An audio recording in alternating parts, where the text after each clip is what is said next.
You turn toward me and look so weak. I've never seen you with such tired eyes.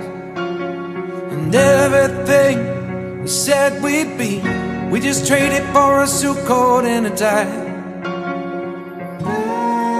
This time we got out from underneath the rows of trees. What is up, guys? Levi Peterson here, back at it with another video.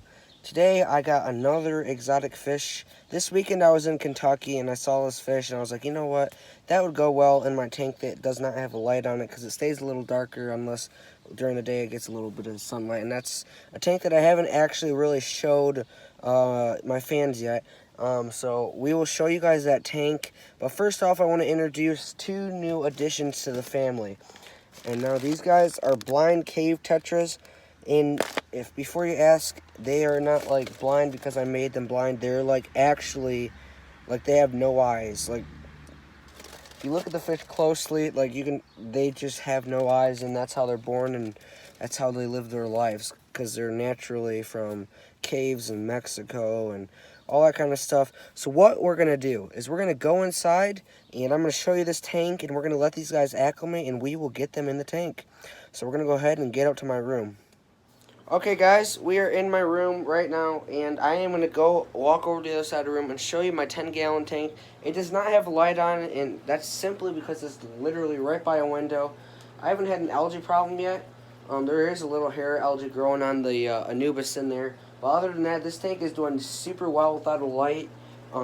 Especially, it's sitting right next to the window and it has no massive algae growth or anything. It's actually doing really well. I'm going to go ahead and flip the camera around and we will show you what is all in here at the moment. Alright guys, here is the 10-gallon tank.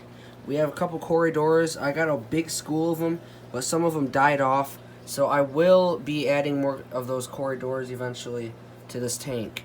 Now there is a nice school of Harlequin Raziboras in here.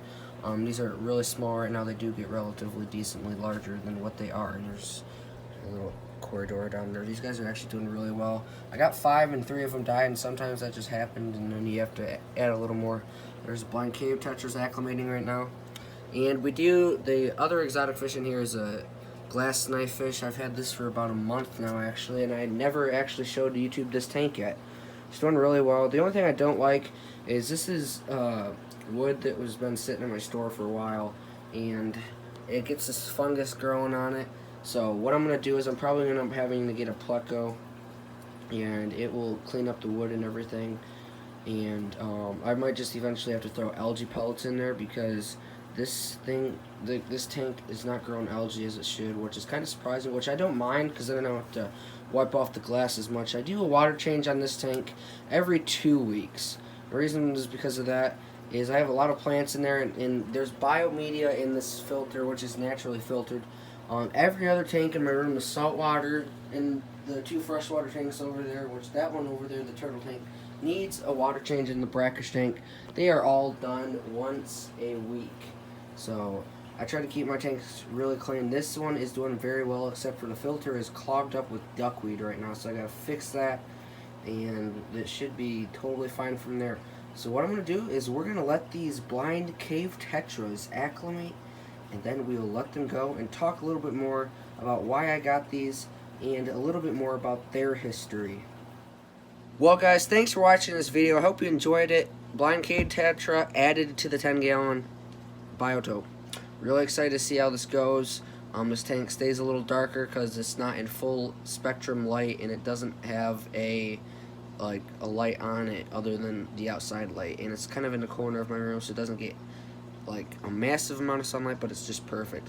So there we go for that. That is looking very nice right now, and they are doing very well. I might even get a couple more, but I do not want to overstock this tank, even though I do have a super big filter for a 10-gallon on this. Anyways, thanks for watching this video.